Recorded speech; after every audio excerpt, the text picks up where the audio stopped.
am very upset with the New York Times article because it was completely misleading. They misled me. They took parts of what I said in at least a 2-hour interview that they did exclusively with me and spun it and put a negative connotation on what I was saying. And this morning, Donald Trump tweeted this: "The New York Times is so dishonest. Their hit piece cover story on me yesterday was just blown up by Roanne Brewer, who said it was a lie." Of course, it is worth noting that Donald Trump and his former girlfriend, Roanne Brewer Lane, pushed back against that recent article in the New York Times. They called it a hit piece. And to talk about this, we are pleased to welcome in a former Miss Vermont USA, Dr. Lisa Palmer, currently family therapist for Renew Center of Florida, and joining us from Newsmax Washington, Jack Kingston, who is chairman of the Georgia Republican Party Foundation and my old colleague on Capitol Hill. And Dr. Palmer, first to you. We've seen the give and take, the pushback from both Ms. Brewer Lane and Mr. Trump. You have met Donald Trump in a few different contexts. I guess the first meeting was during your pageant days? In the pageant days, and then, of course, more recently, I've had encounters with Donald, but they've always been appropriate. He's always been a gentleman. He's always been kind. Maybe I've been one of the lucky ones. I don't know, but I've never had any complaints about Donald. Well, it's interesting because your resume, too, you worked in the Clinton White House. Yes. During the Lewinsky. During the Monica Lewinsky scandal, I worked in the Clinton White House for the press secretary's office, and I was covering vice presidential and presidential events on a daily basis for the radio division. And oftentimes when I tell people that I worked at the White House, they say, "Did Bill hit on you?" That's the first question that they ask. And no, Bill never hit on me. He was always appropriate. Everything was great. Everything was appropriate. Yeah. Well, let me turn to someone else with whom I spent time in Washington, but up on Capitol Hill instead of 1600 Pennsylvania Avenue. Jack, you may recall I even presented a resolution about the New York Times when they blew the cover on some of the 9/11 financing and created some problems for our intelligence gathering community. Do we expect both the Sun to rise and the New York Times to do hit pieces on Republicans no matter who they are? Absolutely. And I don't think the New York Times is ever going to let facts get in the way of a good story. If they can push newspapers and reaffirm a liberal narrative, that's what they're going to do. And, you know, but the reality is, and I think we've heard from Miss Brewer Lane very accurately, and just now from Lisa, how Donald Trump, behind the scenes, is a gentleman. I've heard that story over and over again from people who are close to him, that he is a completely nice guy. When he's not being pushed by somebody. The reality is, though, the American people don't care. This is not going to create jobs. This is not going to make America great again. That's why they support Donald Trump. They want somebody who can turn Washington upside down, and the New York Times can pull out 30-year-old stories about alleged misconduct all day long, and it's not going to move the needle, and it's driving the New York Times and the liberal establishment up the wall because people have tuned out of that kind of sensationalism right now. Well, let's tune in some phone calls at 1-877-NEWSMAX to Kalamazoo, Michigan for Beverly. Beverly, I understand you are firmly in Donald Trump's corner. Yes, I am, and I was brought up a Democrat, and I turned Republican when I was in my 40s. Last person I voted for was Clinton.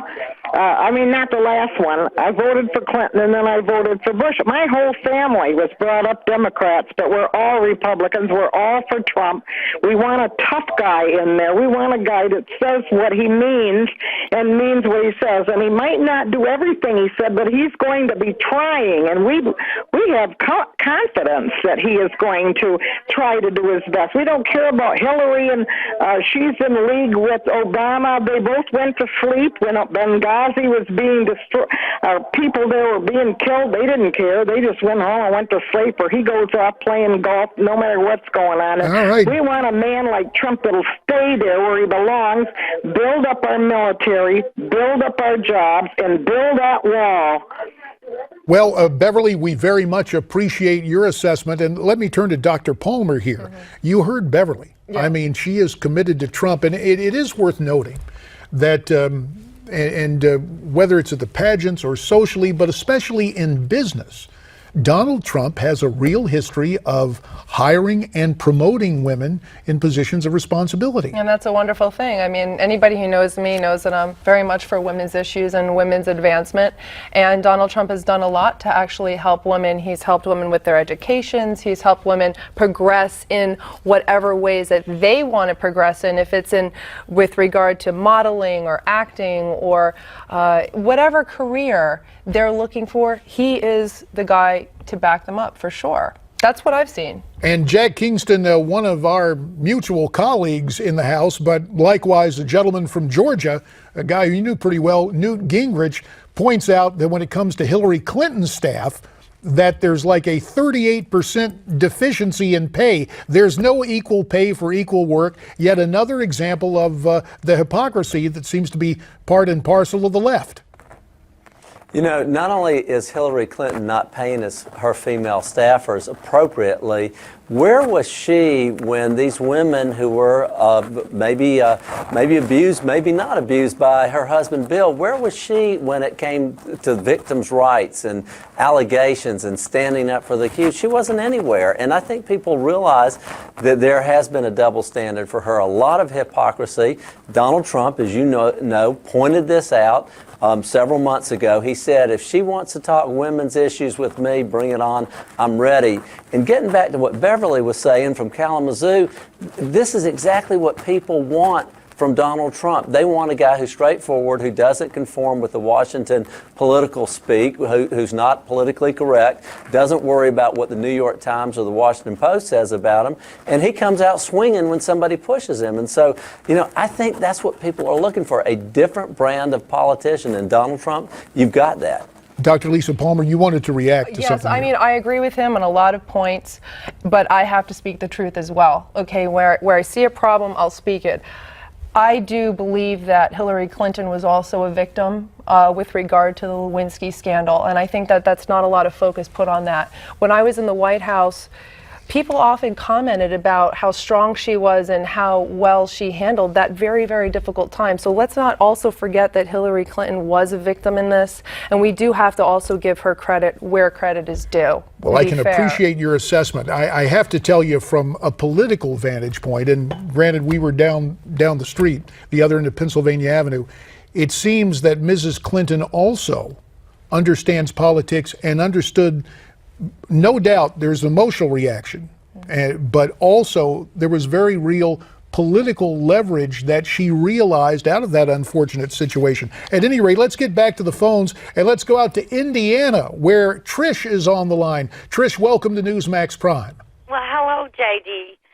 I've called lots of times to talk to you, so thanks for having me. Happy to have you, Trish. Yes, this is in regarding the lady that called from, I guess, Poland, Indiana. I've never heard of it. I'm in Henryville, Indiana. Yes, ma'am. And she was talking about Benghazi. Well, I watched Hillary's 11 hours on the Hill, where it showed 600 wires from our ambassador in Libya for help, and they all went to the State Department. The lady previously said Hillary shouldn't be charged with anything. And then on Capitol Hill, she said she did not see any of those wires. Where was she? Let me turn to Dr. Palmer again, because, you know, it's interesting, the Washington coverage, and we'll get Jack on this in a second, but, you know, the media coverage was, well, she was so calm, cool, and collected. It's almost as if the facts didn't make any difference because Mrs. Clinton looked to be in control of herself and the questioning during that hearing. Yeah, but the thing is, as a politician, you're supposed to be. You're supposed to be cool, calm, and collected. That's what you're supposed to do. And it's a skill to not be emotionally reactive. Too many people are emotionally reactive about things, and that gets in the way of their judgment.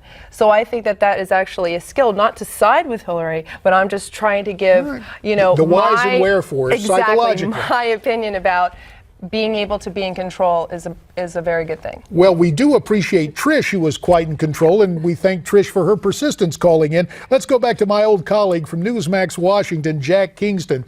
Jack, when you watched the Select Committee on Benghazi and the press crowing about Hillary's masterful performance. Was it cool, calm, collected competence there, or is it just pretty much the yin and yang of the leftist inclined media? 20 seconds. Well, I think the Clinton family in general is used to the spotlight. They're used to stonewalling and so forth. But to me, the bigger story is, well, who was in the war room that night? Who blamed this thing on the video? Who changed the talking points for Susan Ross? And the reality is, Hillary Clinton has never come forward and answered any of those questions. And to me, when we look at Benghazi, there's a whole lot of stuff that we would like to know that she's not telling. And it is something we will have to pick up again. Dr. Lisa Palmer, we thank you for your time. Jack, stick around, and you stick around too. More of your phone calls as Newsmax Prime continues.